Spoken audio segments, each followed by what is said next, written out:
Salam sejahtera bagi kita semua. Selamat pagi. Ya, berbahagialah kita pada pagi hari ini bila kita masih dapat berkumpul bersama-sama dalam keadaan sehat, kuat, dan diberkati Tuhan. Haleluya. Dan saya berterima kasih sudah memberikan lagi saya kesempatan untuk melayani firman di pagi hari ini dalam Menara Jaga. Bapak, Ibu, Saudaraku, mari langsung saja kita melihat kebenaran firman Tuhan. Dan kali ini saya ambil di dalam Yesaya pasal 55 ayat 6 dan 7. Yesaya pasal 55 ayat 6 dan 7. Nah, simak di dalam Alkitab Bapak Ibu Saudaraku, saya bacakan. Demikian firman Allah, carilah Tuhan selama ia berkenan ditemui. Berserulah kepadanya selama ia dekat. Baiklah orang fasik meninggalkan jalannya, dan orang jahat meninggalkan rancangannya. Baiklah ia kembali kepada Tuhan, maka Dia akan mengasihaninya, dan kepada Allah kita, sebab Ia memberi pengampunan dengan limpahnya.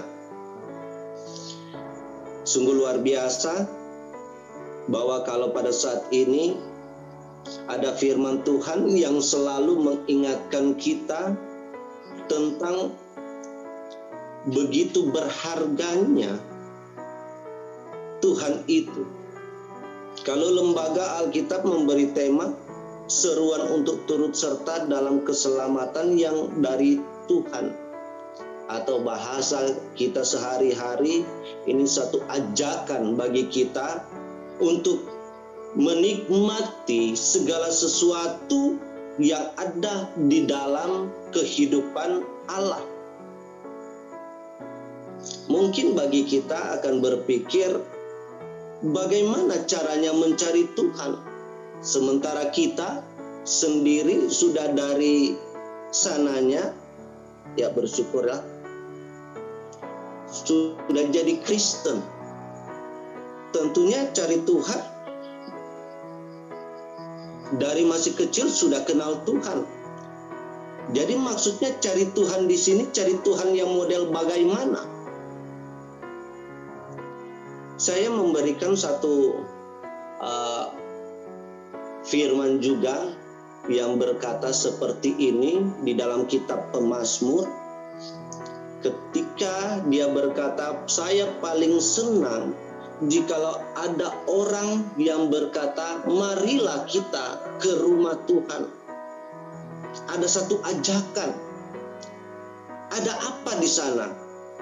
Tentunya kalau kita tahu bahwa di rumah Tuhan ada firman yang akan disampaikan, ada Tuhan yang mempunyai firman. Jadi di dalam Tuhan ada kehidupan.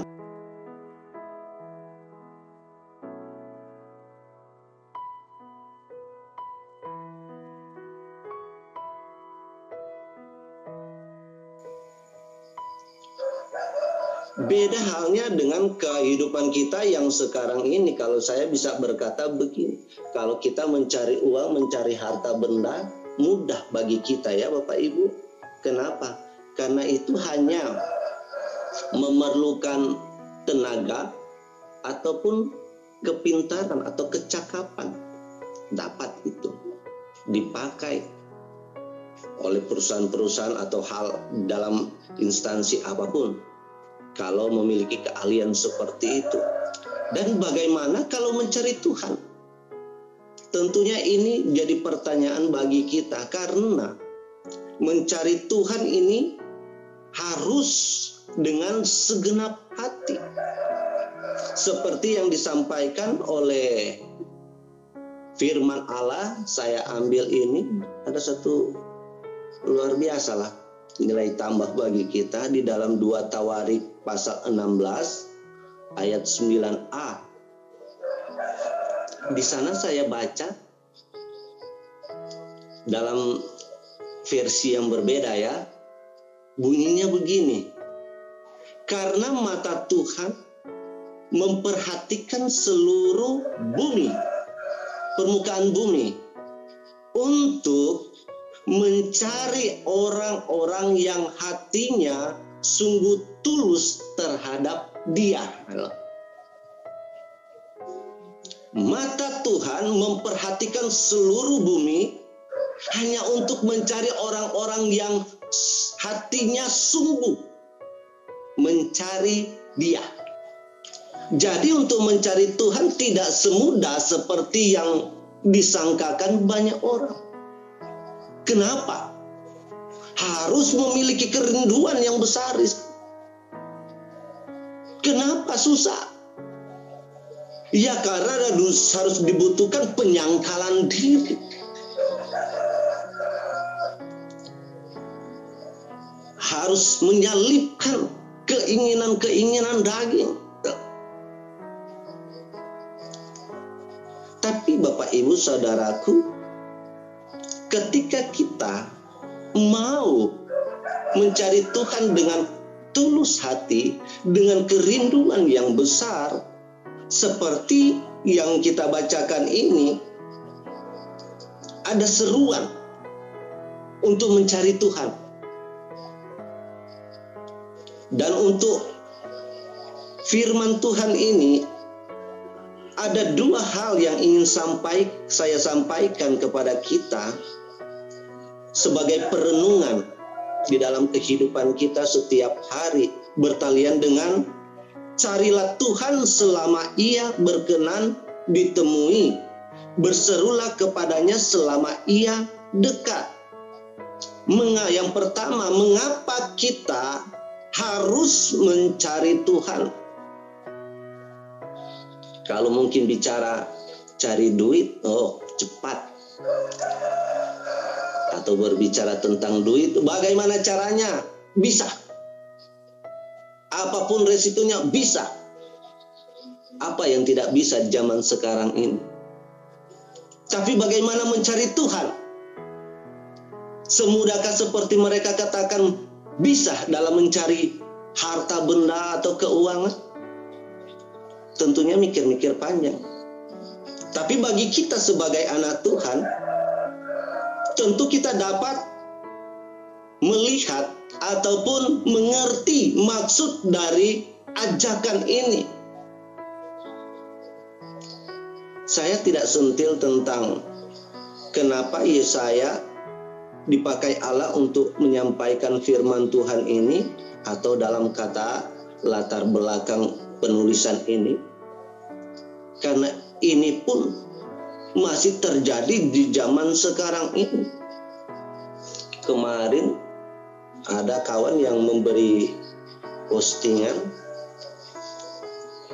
yang kami juga kaget, kok bisa di satu daerah itu yang kita kenal ya memang seharusnya ya, udah berlomba-lomba mereka dekat, melekat kepada Tuhan, karena mereka adalah satu daerah yang terkenal. Tapi kok ketika ada yang bertanya tentang ketuhanan Yesus ataupun bicara tentang Injil, wah lebih parah yang mereka sampaikan. Mereka katakan, oh saya saat ini senang, sejahtera, sudah happy-happy. Mereka tidak tahu apakah mereka nantinya selamat atau tidak dengan keadaan seperti itu. Padahal ditawarkan tentang jalan untuk menuju keselamatan. Dalam arti harus cari Tuhan yang mempunyai keselamatan itu. Tapi nampaknya cuek, susah sekali. Ya, kita saat ini mengapa kita harus cari Tuhan? Karena ada ajakan dan undangan. Kalau kita melihat ayat 1, gini firman Tuhan. Ayo hai semua orang yang haus, marilah dan minumlah air. Dan hai orang yang tidak mempunyai uang, marilah terimalah gandum tanpa uang. Pembeli dan makanlah juga anggur dan susu tanpa bayaran. Bapak Ibu Saudaraku, saya senang kalau ada versi-versi yang berbeda. Saya baca ayat ini, mungkin bisa ditampilkan di layar versi mudah, versi VMD, mudah dibaca. Itu sangat menguatkan. Saya aja udah langsung, ini yang sebenarnya harus dipahami, pengertian dari ayat yang pertama. Karena kalau bahasa ini agak-agak tinggi bagi orang-orang tertentu, ini bahasa yang mudah dibaca, yang mudah dimengerti. Di sini menulis begini, Allah memberikan makanan dalam tanda kutip di sini yang sungguh memuaskan. Kamu semua yang haus, datanglah. Di sini ada air untuk minumanmu. Jangan khawatir jika tidak ada uangmu. Datang, makan dan minumlah hingga kamu kenyang. Kamu tidak membutuhkan uang. Makan dan minumlah hingga kamu kenyang, susu dan anggur tanpa bayaran. Haleluya. Bapak Ibu Saudaraku, dalam terjemahan yang lain ini, inilah yang seharusnya kita pahami tentang kebenaran firman yang kita bacakan dalam terjemahan lain ini. Ada makanan di sana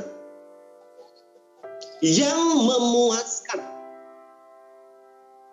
Dan kita tahu di sini ini mengacu kepada kehidupan kekekalan. Makanan yang tidak dapat binasa, seperti yang Tuhan Yesus katakan. Bapak Ibu Saudaraku, Yesus berkata bahwa Yesus melalui Rasul Paulus menuliskan kebenaran firman di dalam Filipi, berkata, Allahku akan mencukupi segala keperluanmu menurut kekayaan dan kemuliaan. Ada di dalam firman Allah yang lain berkata mencukupkan. Tapi dalam firman Tuhan yang lain berkata melimpahkan. Jadi bukan arti hanya cukup, limpah, berkelimpahan. Jadi untuk mencari Tuhan, tentunya yang saya sebutkan tadi itu harus kita kerjakan di dalam kehidupan kita, memiliki kerinduan yang besar supaya kita mendapati janji-janji ini, kecukupan bahkan kelimpahan. Bapak Ibu, dan saya percaya kalau kita hidup berkelimpahan, dari kelimpahan itu kita bisa jadi berkat. Saya tidak mau menyinggung tentang hal-hal tentang keuangan, karena ini kalau di tempat kami ini bahasanya sensitif.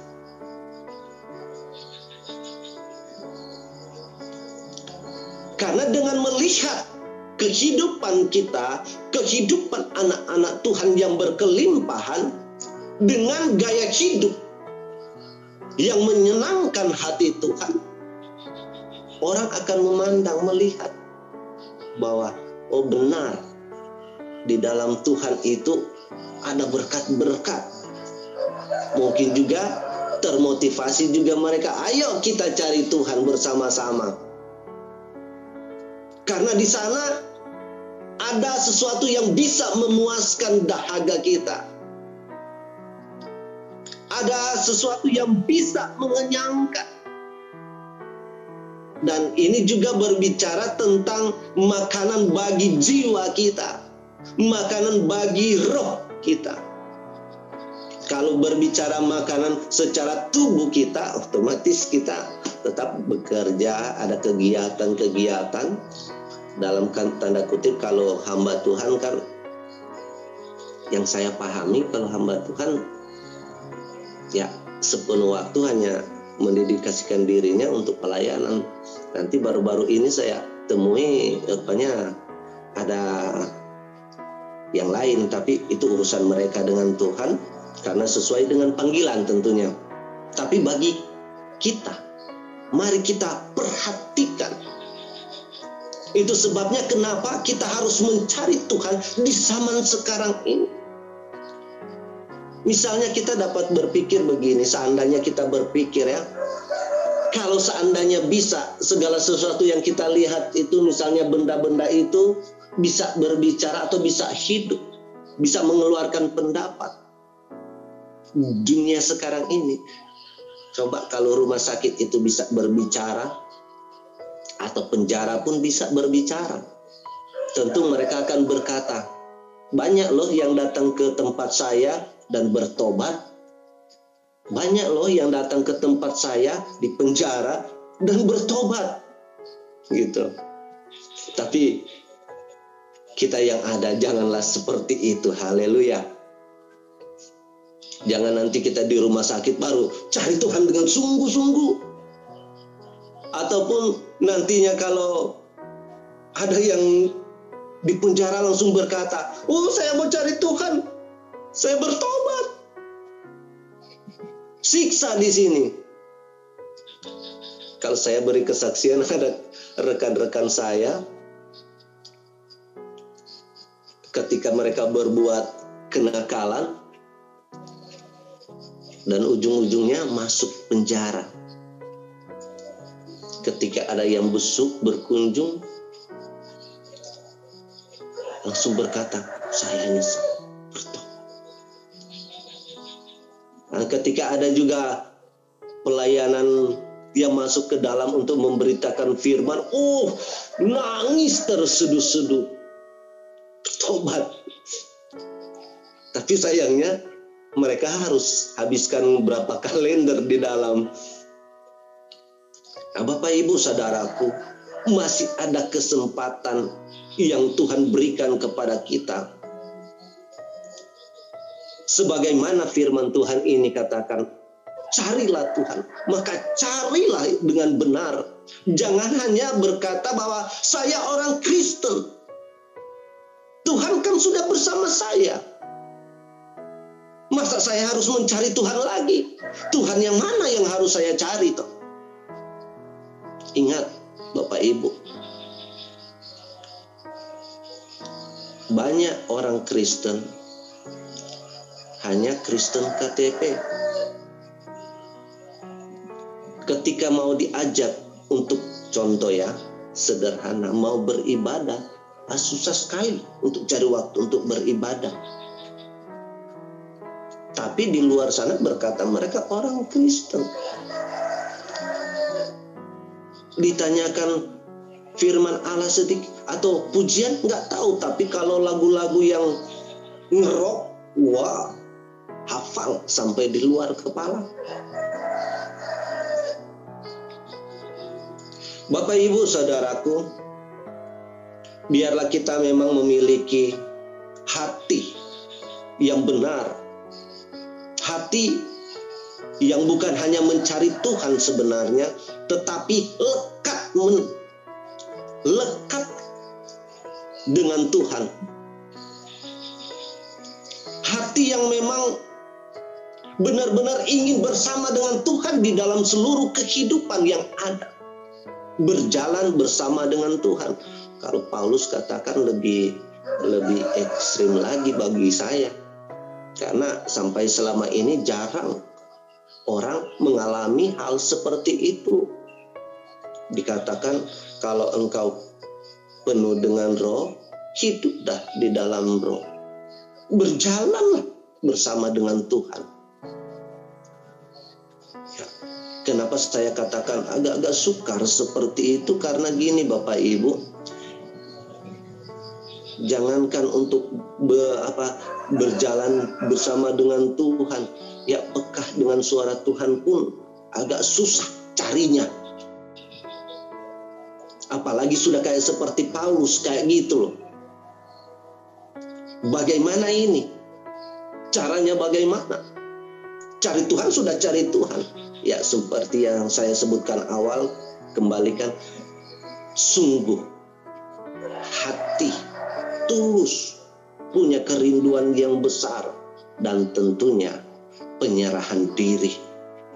Bapak Ibu, yang kedua, bagi kita, kenapa kita harus mencari Tuhan? Karena di dalam Tuhan ada kehidupan. Karena di dalam kehidupan ini kita akan melihat perkara-perkara yang luar biasa yang Allah kerjakan bagi kita. Itu sebabnya ketika Allah berkata bahwa marilah kepadaku, jangan lambat-lambat.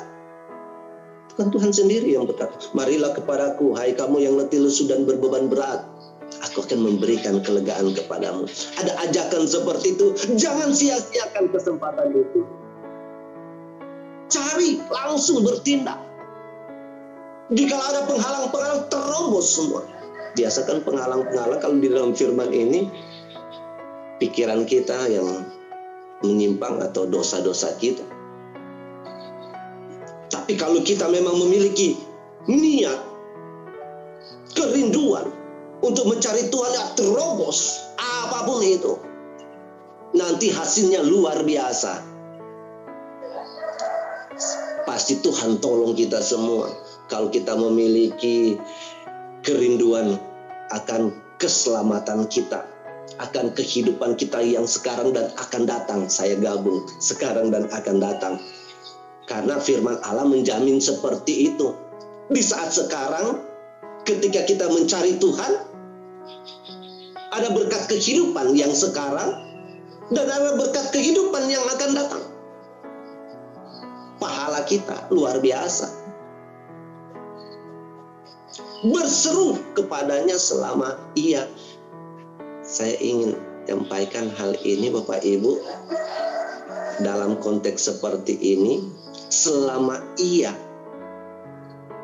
dekat, karena ada waktu bahwa kita tidak bisa lagi mencari Tuhan.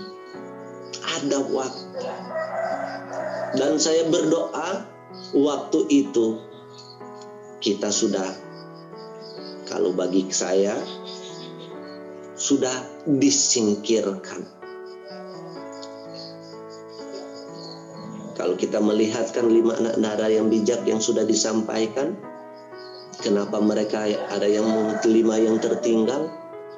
Ya itu, bukankah mereka mencari-cari Tuhan? Tapi pintu tertutup bagi mereka.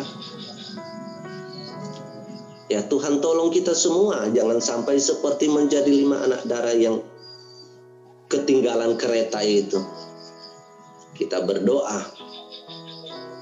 supaya Allah dekat dengan kita di saat penyingkiran kita bersama dengan Tuhan dan menerima keselamatan yang kekal. Haleluya. Saya berdoa kiranya Tuhan membuka rahasia-rahasia firman lebih luas lagi di dalam kehidupan pribadi lepas pribadi. Satu hal bagi kita, mari kita bersandar pada Tuhan dan pertolongan Tuhan. Ibu, mari sama-sama kita berdoa. Haleluya. Oleh karena kemurahan kasih karunia-Mu yang besar Bapa, kami bisa menikmati kehidupan. Haleluya. Karena kami mencari Tuhan dengan hati yang tulus. Amin. Karena keberadaan kami di pagi hari ini, karena kami merindukan Haleluya. campur tangan Tuhan di dalam kehidupan kami untuk memimpin, menuntun kami. Haleluya. Sehingga kami tidak kesasar. Terima kasih Tuhan. Kami butuh kuasa daripada Allah. untuk selalu menyertai kami. Karena kami tahu di depan kami begitu banyak hal yang tidak kami inginkan. Persoalan masalah ujian apapun. Secara manusia kami tidak sanggup, tapi bersama dengan Allah dapat melakukan perkara-perkara yang hebat. Bersama dengan Tuhan dapat melompat tembok. Melalui semuanya itu oleh karena Tuhan. Maka dari itu Bapa, berkatilah kami pagi hari ini. Kami merindukan kehidupan kami diperlengkapi terus dengan kebenaran firman, diperlengkapi terus dengan karunia-karunia roh, supaya dengan perlengkapan itu kami bisa menerobos benteng-benteng yang dibangun oleh keangkuhan hidup manusia, untuk memperkenalkan kepada mereka Tuhan itu luar biasa. Kami berdoa, buat kasih karunia Allah yang besar Engkau limpahkan kepada para hamba-hambamu yang Engkau percayakan melayani dalam misi IPM ini, Tuhan. Perlengkapi mereka terus, pakai mereka, nyatakan kuasa-Mu, supaya pelayanan ini berjalan dengan baik. Firman-Mu disampaikan, banyak jiwa diselamatkan. Begitu juga Tuhan yang berada di dalam tahanan. Tuhan tolong, biarlah mereka mengalami pertobatan yang benar, sehingga ketika satu saat mereka keluar, mereka berubah, memiliki pola yang berbeda, pandangan yang berbeda, yaitu pandangan untuk bagaimana mencari kehidupan di dalam Tuhan. Dan tidak lepas dari itu juga, mungkin mereka berkeluarga, ataupun mereka adalah anak-anak, pemuda-pemuda yang mungkin salah jalan. Dan mungkin juga keluarga-keluarga mereka mengalami goncangan. Itu sebabnya mereka frustasi dan melakukan hal-hal yang tidak benar. Tuhan lawati semua. Tuhan ada di sana, memberi jalan keluar yang pasti bagi mereka. Pulihkan keluarga-keluarga mereka, dan pulihkan keluarga umat-umat Tuhan yang ada.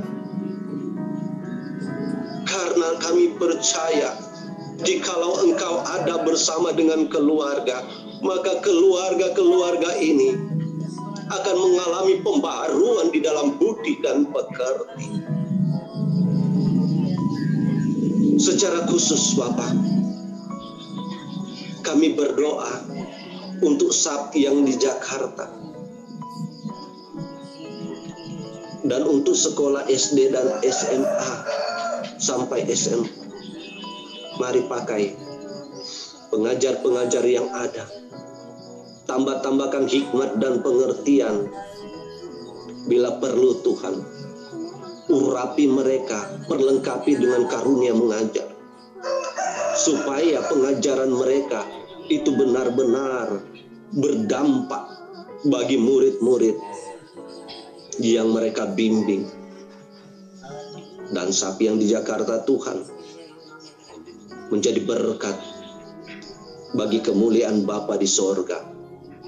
Dan kami berdoa juga untuk pendidikan di Tanah Toraja. Kami tahu di sana banyak umat-umat-Mu, banyak orang-orang Kristen, karena mayoritas di sana. Bapa yang baik, pakai para hamba-hamba-Mu untuk melayani-Mu dengan benar, supaya mereka bisa berdiri di dalam firman Allah yang hidup, yang bisa mengatakan kepada dunia bahwa Allah yang disembah adalah Allah yang luar biasa, yang tidak pernah berubah dulu, sekarang, bahkan sampai selama-lamanya.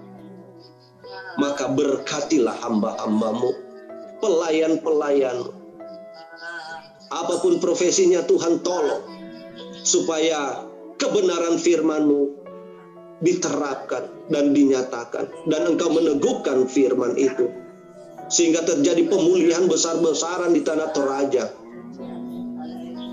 Dan kami sepakat saat ini, segala okultisme yang ada di sana, roh-roh di udara yang menghambat Roh Kudus bekerja, firman Allah disampaikan, semuanya kami patahkan, hancurkan kuasanya di dalam nama Yesus. Ya sakaramat takaralamastik kiri kenakaramata. Tidak ada kuasa yang lebih besar dari kuasa Allah di dalam nama Yesus. Dan tidak ada yang bisa dan sanggup menghalangi pekerjaan Tuhan di dalam nama Yesus. Karena Roh Kudus lebih besar, lebih berkuasa di dalam nama Yesus. Terima kasih Bapa. Kami berdoa juga untuk penjaga menara di seluruh Indonesia. Mari Bapa, urapi mereka secara khusus di dalam penggembalaan, di dalam pelayanan mereka. Mari buat perubahan, beri kehidupan bagi pelayanan yang ada, supaya orang akan melihat bahwa kuasa Tuhan bekerja di Indonesia, khususnya bagi para penjaga menara. Dan kami berdoa secara khusus juga untuk keluarga hamba-hamba Tuhan yang mengalami goncangan dengan berbagai macam polemik masalah yang diperhadapkan. Hanya satu yang kami percaya, waktu Tuhan yang terbaik. Ketika kami berseru, maka sesuatu akan terjadi. Ketika kami percaya, maka mujizat nyata. Allah dipermuliakan. Keluarga hamba Tuhan menjadi keluarga yang menyenangkan hati Tuhan dan menjadi berkat dimanapun mereka berada. Hidupkanlah mereka dengan kasih setiamu yang besar. Berkati mereka, angkat perekonomian mereka, derajat hidup mereka, sehingga mereka hidup berkelimpahan dan untuk jadi berkat di dalam nama Yesus. Terima kasih Bapa, dan kami mengucap syukur karena kasih-Mu yang besar dalam nama Yesus. Haleluya. Amin. Haleluya. Kekasih-kekasih Tuhan, terima segala kelimpahan berkat Tuhan. Berkat dari Allah Bapa, cinta kasih dalam anak laki-laki, persekutuan oleh Roh Kudus, memimpin, menyertai kita mulai hari ini sampai Maranatha, Tuhan Yesus datang pada kali yang kedua. Terima segala kelimpahan berkat Tuhan di dalam nama Tuhan Yesus Kristus. Haleluya. Amin.